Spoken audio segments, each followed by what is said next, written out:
Daryl, thanks for speaking to us after the game yesterday. Do you think that Yeovil defeat can simply be put down as a game of missed chances, but with the positive aspects of the performance to reflect on as well? Yeah, I think we missed obviously numerous chances, numerous good chances yesterday. The pleasing part is the amount of chances we created away from home, especially Yeovil are in good form as well, to be fair to them. And we played some really good football, created some good chances. And another day we could have scored 4 or 5, to be honest.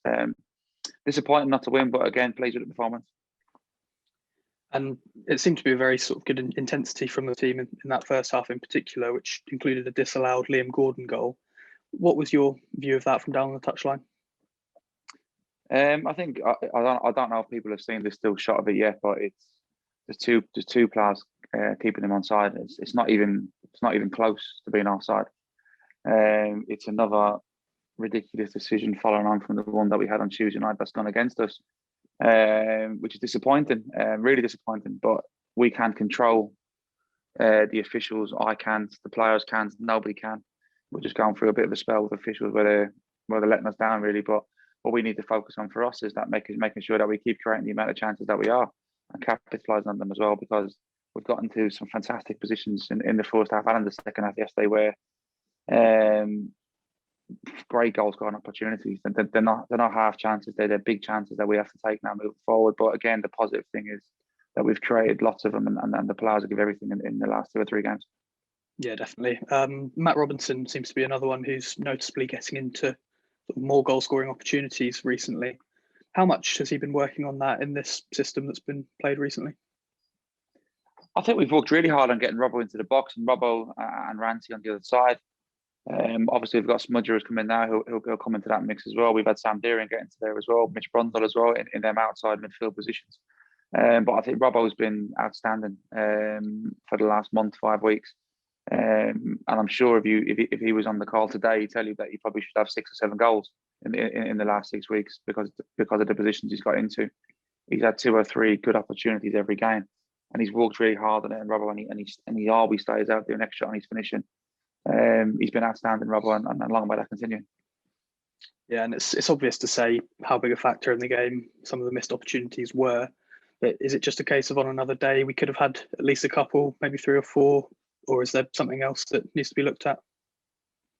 To be honest, though, I think and I put the Sutton game in this as well, and the Bromley. If we look back on our last 3 performances for me, which probably have been our 3 most consistent performances in a row in terms of regularly making lots of chances, defending reasonably well. We've let in 3 goals from an individual errors, 2 penalties, and you could say refereeing decisions as well, and a free kick. Our general defender and general attacking play has been really, really good and across the board in them 3 games. And probably the worst performance out of the 3 of them was probably Bromley, and we won 1-0. The other 2 have been really, really good performances that we haven't had the quality in the box and the rubber agreeing with some decisions. But we have to keep believing and keep sticking to the system we're playing and the beliefs that we're doing, because the players are playing really well, and I'm sure the results will turn in our favour. Yeah, definitely. And then considering Callum Reynolds was sent off just before Yeovil scored that late winner yesterday, does that make it just that bit harder to take, losing him for the Solihull game on Tuesday, as well as losing the point and potentially the chance of 3 at the end yesterday? There's a lot of questions there.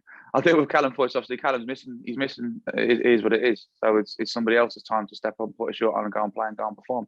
That's what we've got players in the squad for. And I've said this all the time that, you know, somebody misses out, somebody drops out, somebody's got an opportunity. So it's up for the player that we choose to step into the team Tuesday night to go and take that opportunity.